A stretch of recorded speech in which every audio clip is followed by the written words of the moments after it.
about Tenzyn this 19-year-old young monk who was tortured to death in prison.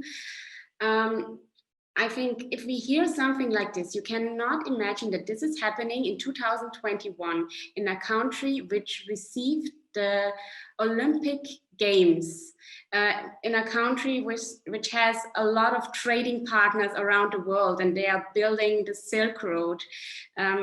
Actually, this is not acceptable at all. Your background is in media. And then, now Tibet Initiative is a very politically active organization. So how did that switch happen? Like, how did you switch from, journalism and media to activism? What happened? Yeah, so as I already said, I was already active before.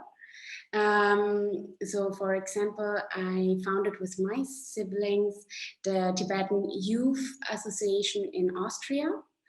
And we were in great contact with the Tibetan Youth Association Europe, Switzerland. So we were like a branch of it.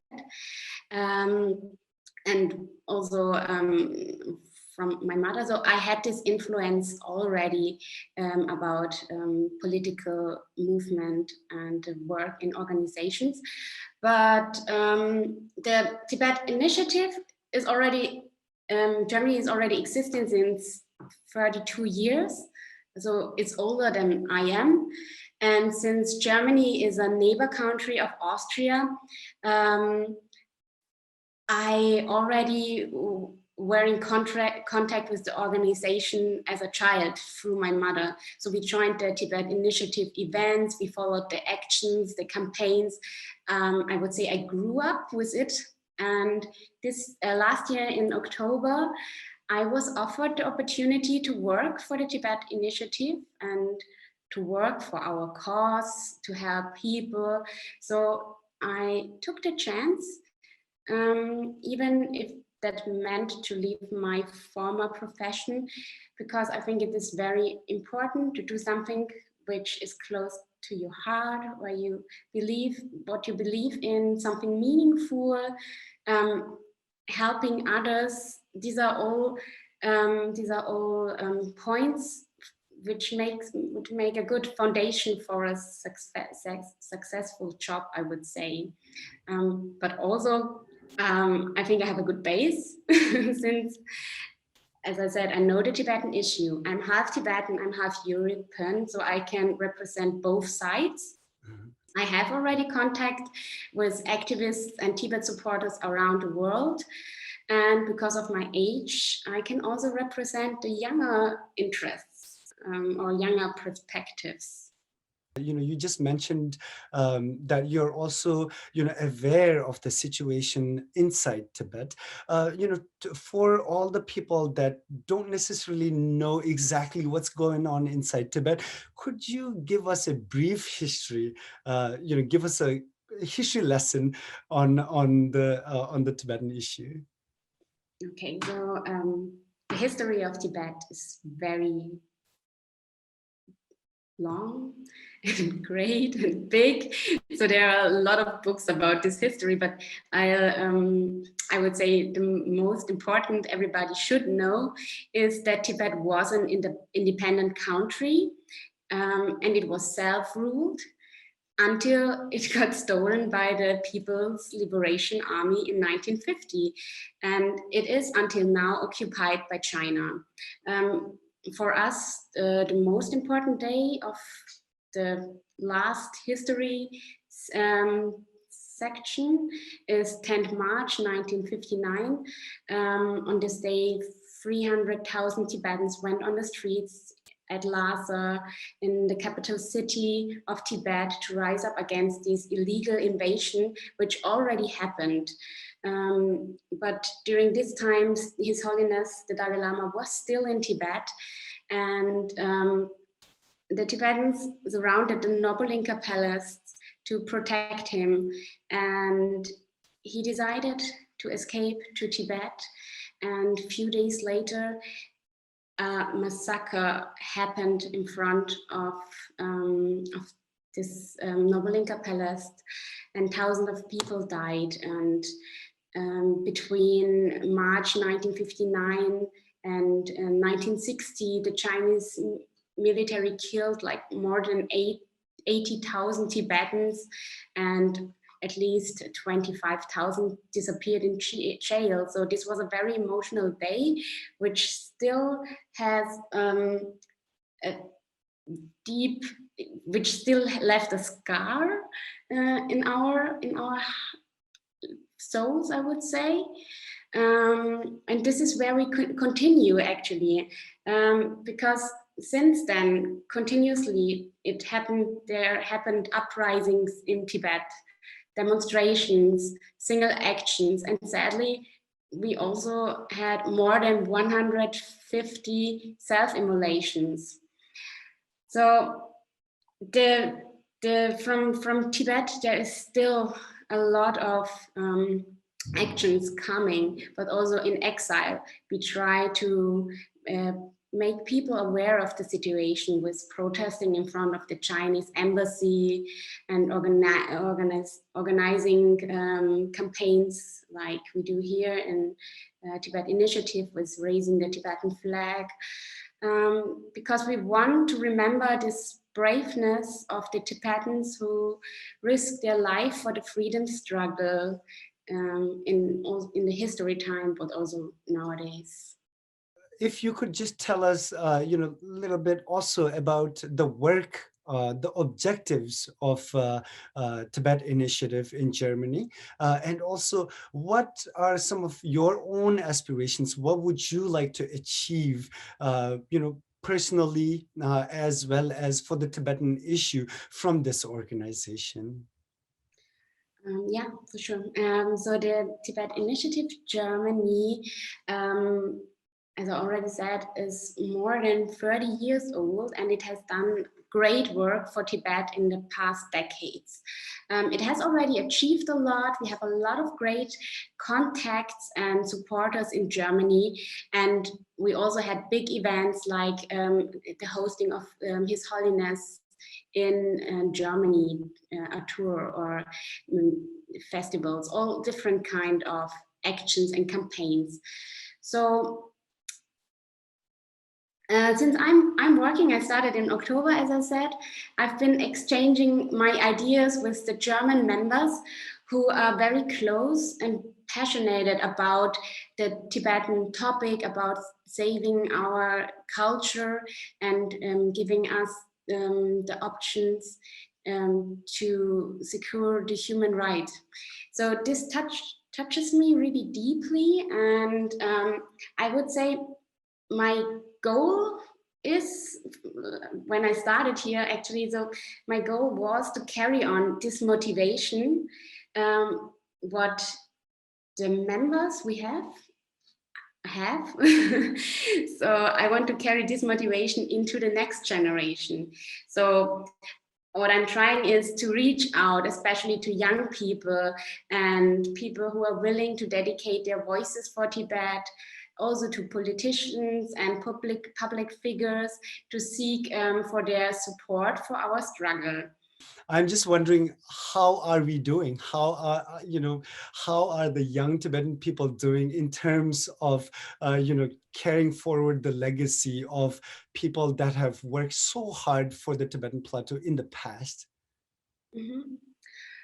I would say, yeah, as I already said, the nowadays older generation, so my mother's generation and the first Tibetans who came to exile, they did a great work to manage to keep the spirit alive. So first of all, this is the base we are working on.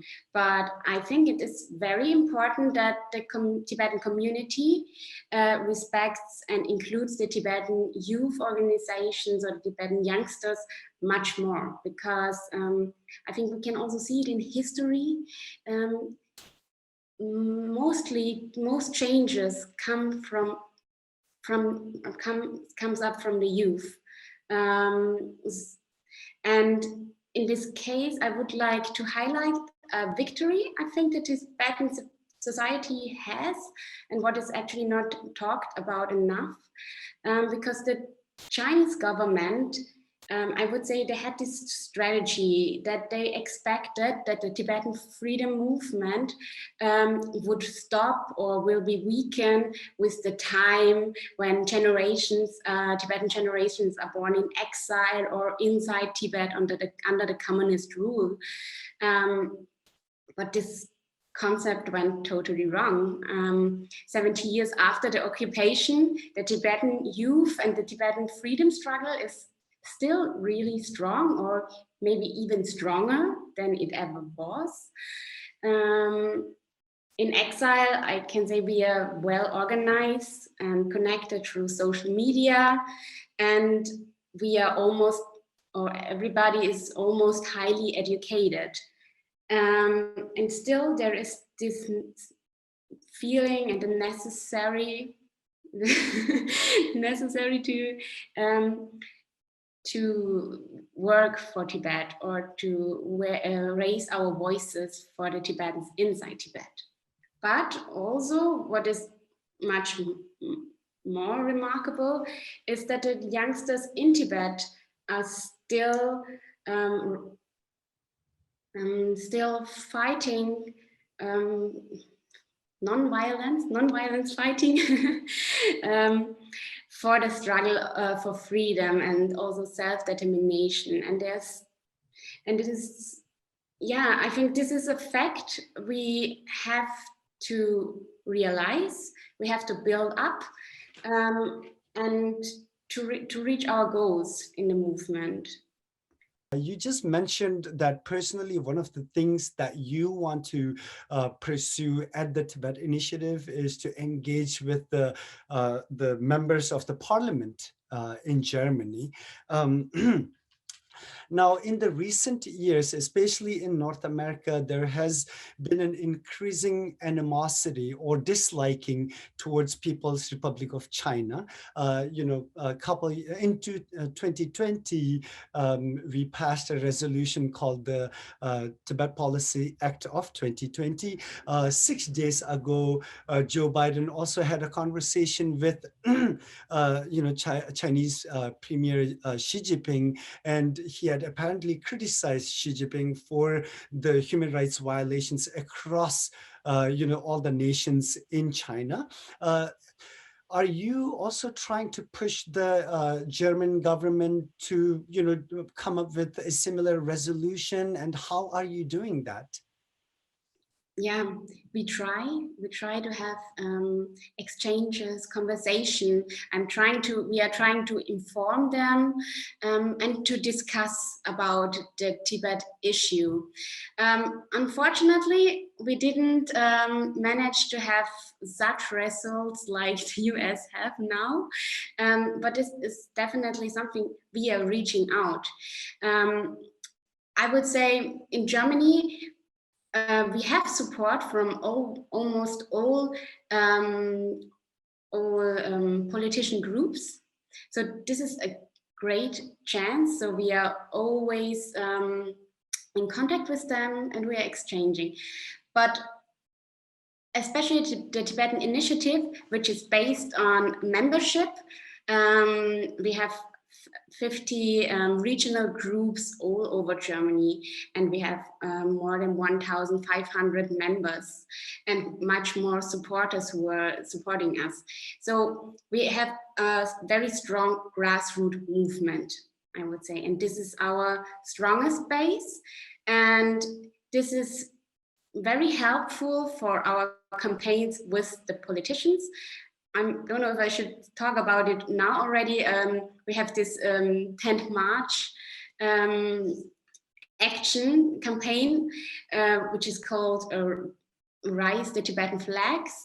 Something is quite similar what SFT is doing on Independence Day, but we have this action already since 25 years. And we are trying to motivate city halls from all over Germany to raise the Tibetan flag. And we have been really successful. So over 25 years, thousands of political representatives have been showing their solidarity with the Tibetan people on 10th March. In 2020, there were more than 420 cities who raised the Tibetan flag outside the city hall. And we are trying to increase this. So there is a great support in Germany, but it needs to be taken further, of course. It's also very difficult since China is trying to influence our work really strongly. So especially during our flag campaign, the Chinese embassy are calling the mayors and the cities. They are misrepresenting the Tibetan history, trying to spread the propaganda. But as I already said, we have a good base in Germany, and especially our regional groups are doing a great work by convincing their local politicians to show solidarity with Tibet. As a political organization, to how do you motivate those people who are struggling in prisons and who have been in prison for political reasons in Tibet? Yeah, I think it is very difficult to give a convenient answer because unfortunately we don't have any direct contacts to Tibet. Or Tibetans inside Tibet or political prisoners. We get the information also from other NGOs, other big groups, Tibetan Youth, and for us, the most important is to share it, to raise the awareness of what is happening, because the mainstream media is not taking it. We don't hear enough about Tibet in the mainstream media. So we try to do advocacy work, and we make public awareness, and as you already said, especially the political prisoners. I would say it is always a very sad and frustrating stories we receive, like the latest one about Tenzyn Zöchbauer, this 19-year-old young monk who was tortured to death in prison. I think if we hear something like this, you cannot imagine that this is happening in 2021 in a country which received the Olympic Games, in a country which has a lot of trading partners around the world, and they are building the Silk Road. Actually, this is not acceptable at all. So this is why these stories is so important. We hope that everything we do has some influence to the Tibetan prisoners. Like, I think we all know that there are stories about it. If some cases are more public, they are also treated a bit better, at least, or the international community takes a closer look. For now, also Tashi Wangchuk's case, for example, it was really public, and I think this helps. I mean, he's still not free. He still had his 5 years prison for just taking action for the Tibetan language right. But yeah, as I said, at least it was monitored from outside.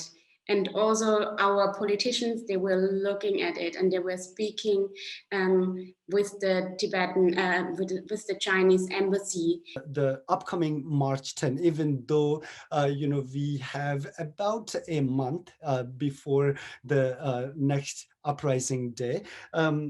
So first of all, as somebody born outside of Tibet, and having not experienced that kind of an uprising firsthand, what does it mean for you? Like, what does the Tibetan uprising, March 10, mean to you as an individual? It means a lot, I would say.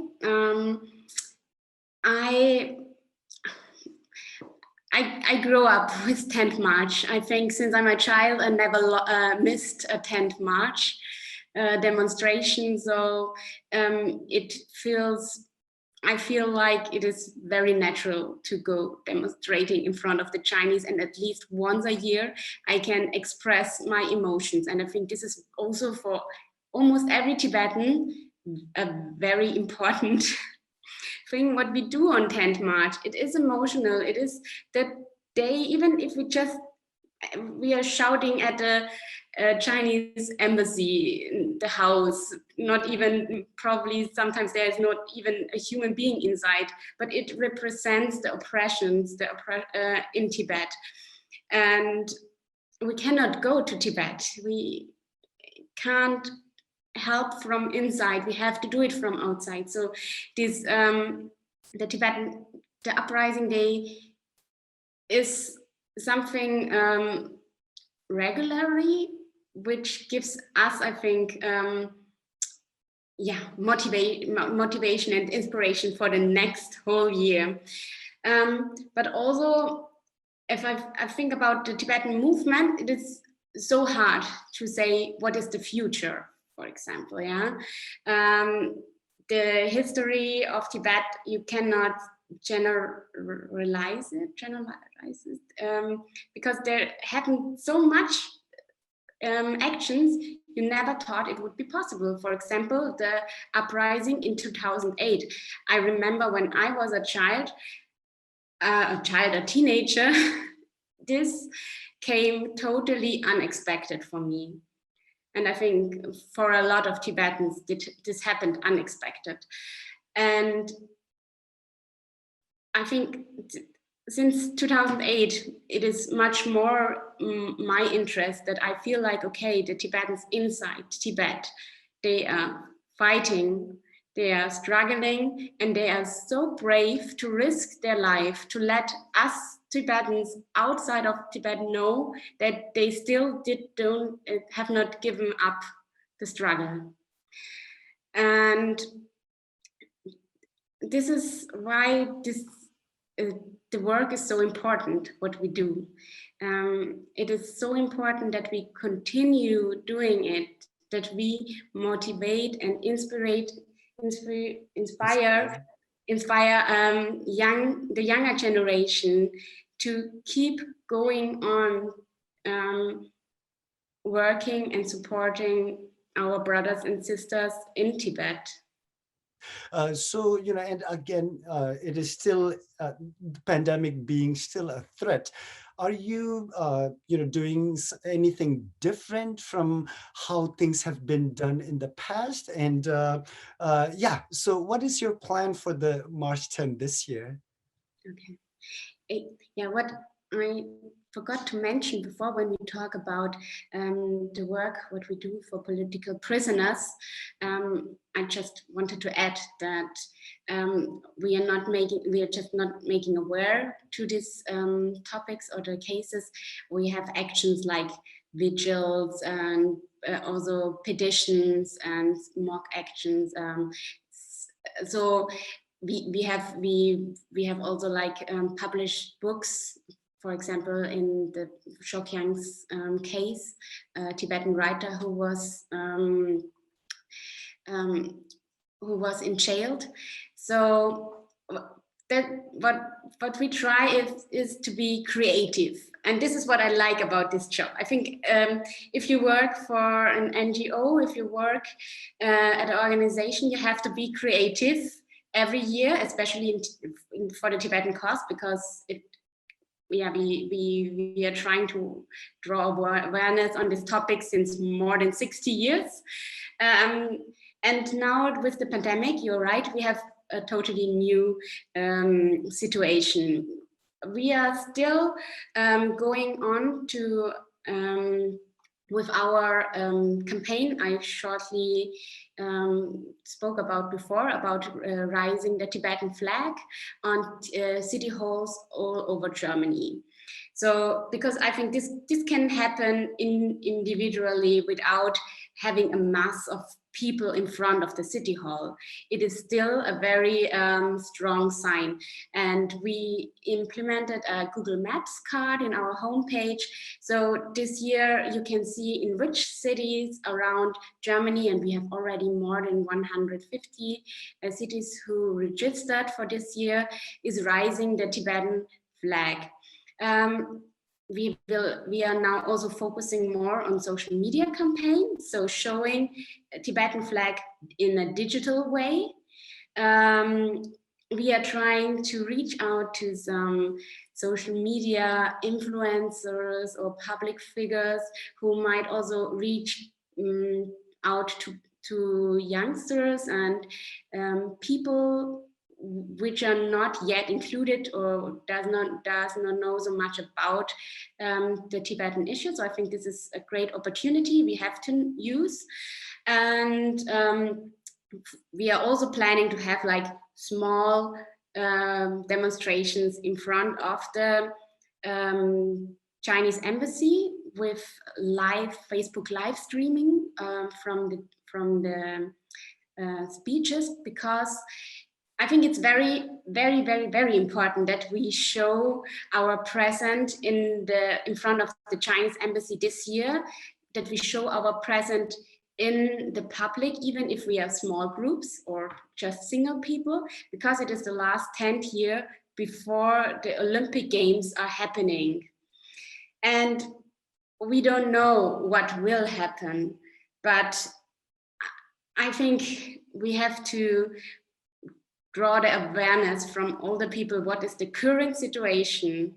And I'm sure the human rights situation will not become better until the Olympic Games. So we have to use this opportunity, this platform, 10th March, to inform the people. Why do you think, the world population have, if a responsibility, if I may, towards securing the well-being of Tibetans as well as the Tibetan plateau? Yes, I think it is very important to have the support of non-Tibetans, because the Chinese government absolutely don't care about us or our demands. But the Chinese government cares about money and their trading partners.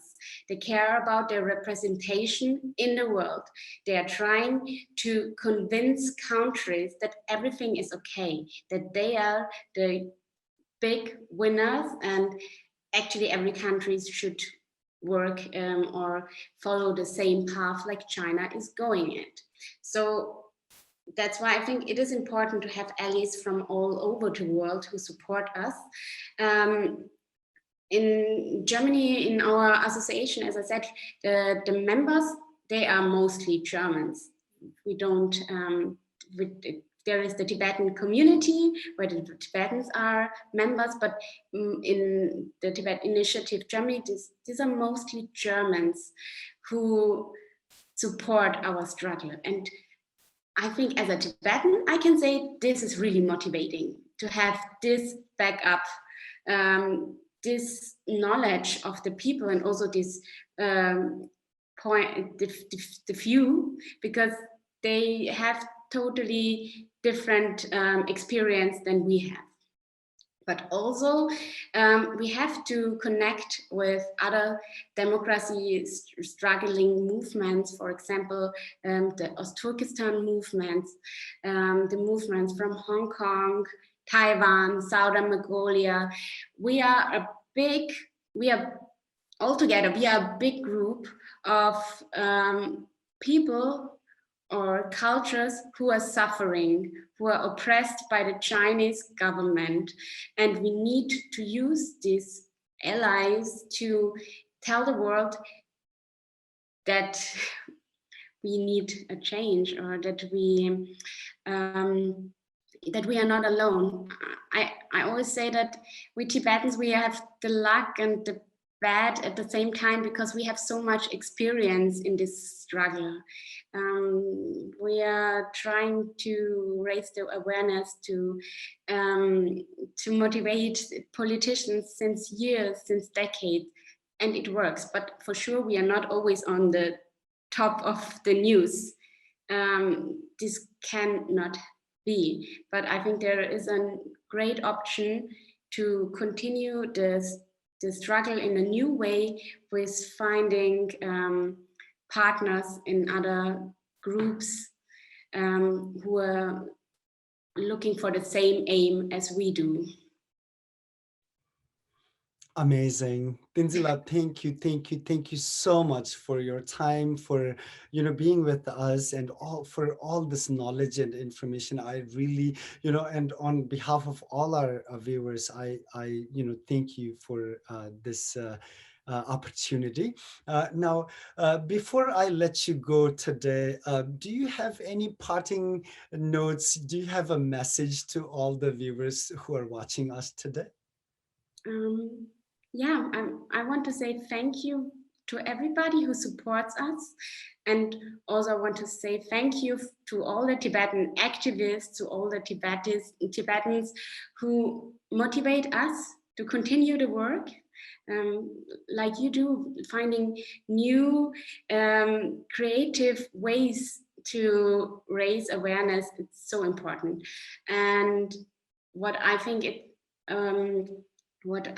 is very meaningful is if we not only try to tell people what they should do or how they could change the issue, we have to be the best example we can be in the way we are living. So this is what I would like to spread, or I have my mother as a great role model.